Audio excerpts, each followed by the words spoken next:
we have strong, courageous women from the IAF. I'm going to quickly announce their names so that they can come up on that stage one by one. I have first with me Group Captain Shaliza Dhami. She's the first woman to receive a permanent Indian Air Force commission. She's also the first woman to become a flight commander and the first woman to command a frontline combat unit. Huge round of applause for her. I then also have with me Group Captain Surbhi Arora. She's the first woman to become the Chief Engineering Officer of an important flying station of the IAF. There's Wing Commander Deepika Mishra. She's the recipient of the Vayu Sena Medal for Gallantry as a helicopter pilot. She's helped save 47 people in disaster relief operations in Madhya Pradesh. I also have with me Squadron Leader Preet Maria D'Souza. She's from Chikmagalur in Karnataka. She was commissioned in the Indian Air Force in 2010 as a transport pilot. So a huge round of applause. Let the applause keep going. And I have with me Gauri Kundilia, who's going to be the moderator for this session. Thank you, Megha. We have with us four very courageous, four very inspiring women. I would like to begin with you, Group Captain Dhami first. 20 years ago, almost 20 years ago now, you received a commission into the Indian Air Force. The first woman to actually get a permanent commission into the IAF, first woman to be a flight commander. You've also, you command a frontline combat unit as well. Us samay, ma'am, at that time, what inspired you to join the forces? What was your inspiration? Why did you think that this is what I want to do? Good afternoon, everyone. I'm Group Captain Shaliza Dhami. If I put it that way, that 20 years back or 25 years back, we didn't have that strong media who actually, were spreading the awareness about defense services or other sectors. So I'll say that, during my school days, I wanted to be a pilot. Remember everybody asked you, what do you want to be? Then, people used to say that I want to be teacher, doctor, engineer, or maybe scientist. I used to say that I want to be pilot. But those days, pilot means some private sector airlines. I wasn't aware of Indian Air Force at that point of time. But when I joined college, I got an opportunity to be a NCC cadet. When I, visited an NCC unit, I saw, that through NCC, or I'll say that I came to know about Air Force only after when I joined NCC. So that was a long journey. From NCC, I did a couple of camps where you came to know a little more about Air Force, and I came to know about that.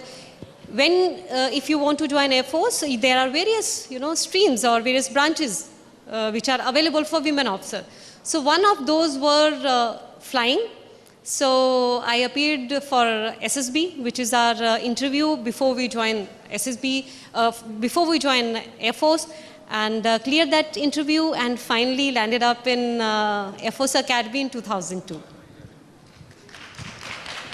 Very inspiring story, ma'am. Group Captain Arora, you are the first Chief Engineering Officer as a woman. Aapne engineering ki padhai ki, you studied engineering, then you decided to join the forces. Did it seem like a logical decision back then, or was it something you really wanted to do? Did it come from inside and this is what you wanted to do? Good afternoon, everyone. I am Group Captain Surbhi Arora. Long back in 2002, like it's 22 years back, I was pursuing my BTech Computer Science from Kushetra University.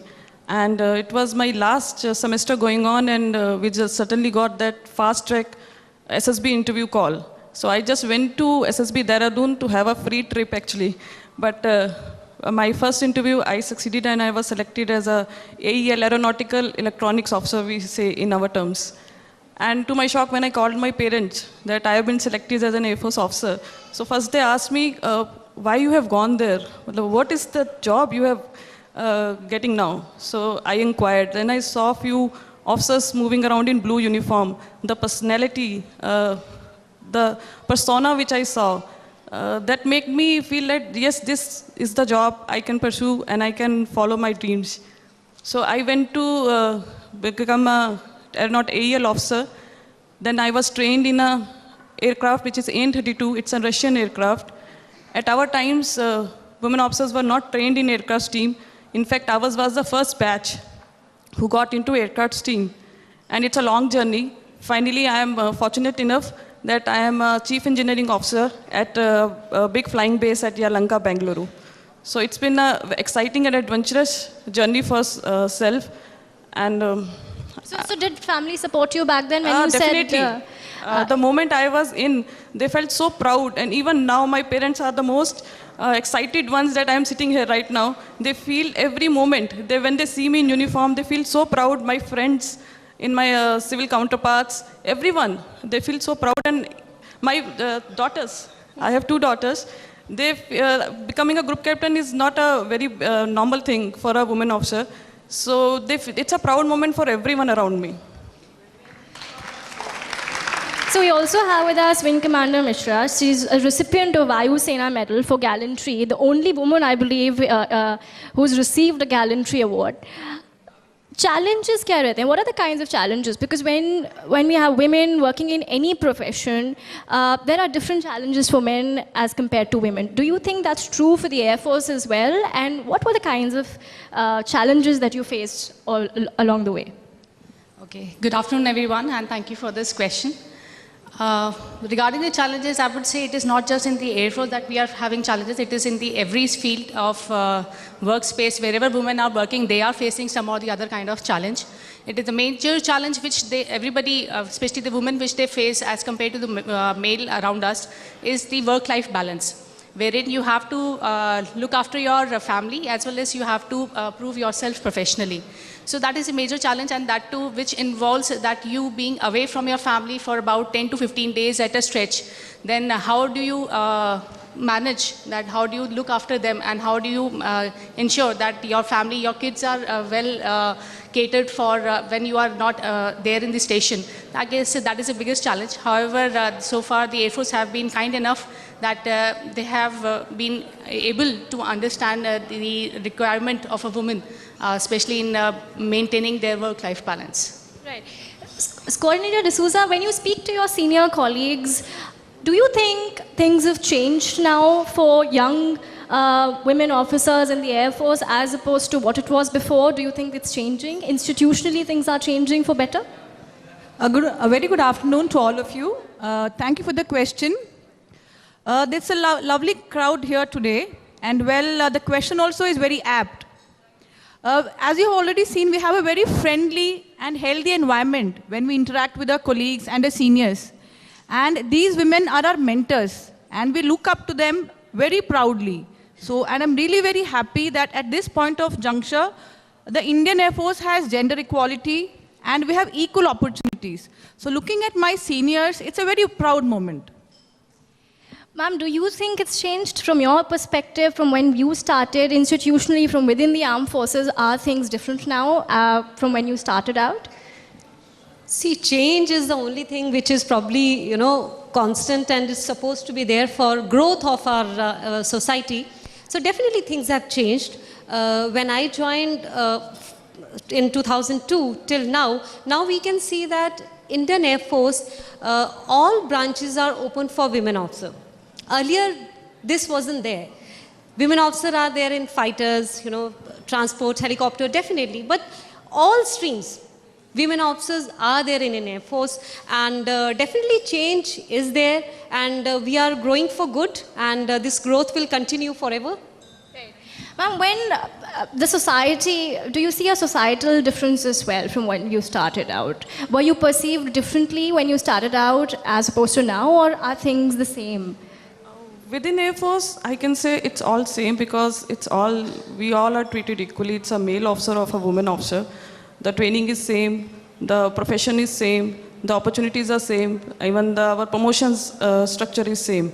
So within Air Force, we don't feel any disparity. Outside, yes, the disparity still exists, but we have evolved. We have evolved as a society. Women have come forward. We are there in every stream. But I'm happy to be part of Air Force because I have got what I wanted in life, and I have been treated equally at all times. Wing Commander Mishra, you spoke about family earlier. Women are often asked about work-life balance. They're asked about how do you take care of your children? What do you do when you go on duties, when you go for flying, etc.? Who takes care of them? When these questions come to you, how do you combat them? I would say that it is not just that how I combat when the question comes, it is the situation where we have to face. So as I said, in these kind of circumstances, what you need is the support of your family and also the understanding of your seniors, that if they are able to understand that what is your requirement and they are able to help you out, then definitely it becomes an easier task. Otherwise, definitely it is an issue that when you have to strike a balance between work life as well as your family life. Ma'am, D'Souza, what, as per you, are some of the qualities that you think that is what took you through this journey? Those were the qualities that are required to do this job and you thought you had them? Well, you have to have the confidence and you need to believe in yourself because every day is different. One day you're doing your best and you're in a good mood. The next day may not be. So there are a lot of setbacks in life, but you have to stay continuously working hard.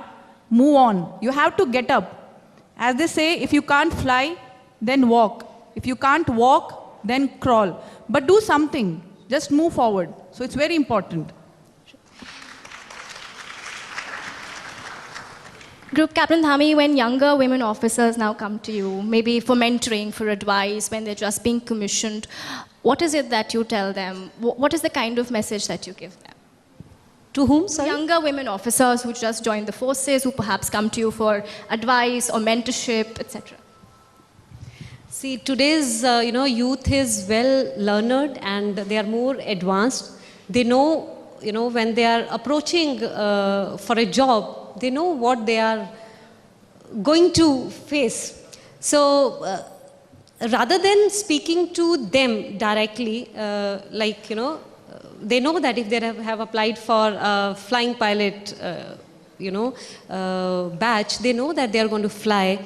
To them, I say that, you should accept what is happening around.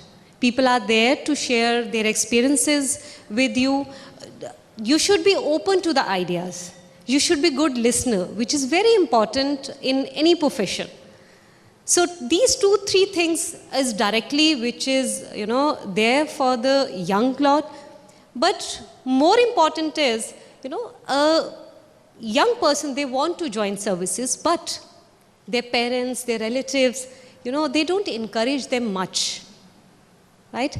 So the message rather than message going to a youngster, the message should actually go to their family, brother, friends, relatives, that do encourage them.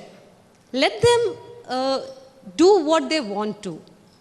Be a team, stand with them and encourage them to achieve what they want to. Thank you. Group Captain Arora, we are sitting in a metropolitan city like Delhi, but there are women maybe in far-flung areas of the country who have this dream like you did 22 years ago. Your message to them? I would say force is the place where sky is the limit.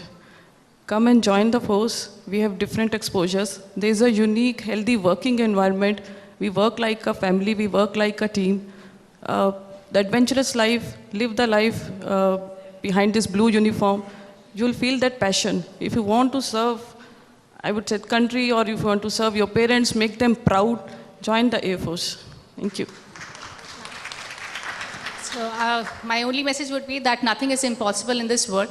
So just aim the high, and whatever you want to achieve with the strong work, if you work hard and with the sincere dedication, if you are going towards it, definitely nothing is impossible. You'll be able to achieve it.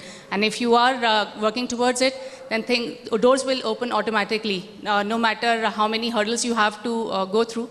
But at the end, everything is going to be the best for you. Coordinator D'Souza. I would say that take baby steps and one day you will walk. So just take that little tension and take that thing and butterflies which you have in your stomach. Just take your first step and come join us. All right, so those were stories, 4 very inspiring stories of 4 women officers from the Indian Air Force. Thank you so much for joining us today. It has been an absolute pleasure and honor to have you. Pleasure. Thank you. For more such videos, subscribe to the NewsX YouTube channel, hit the bell icon.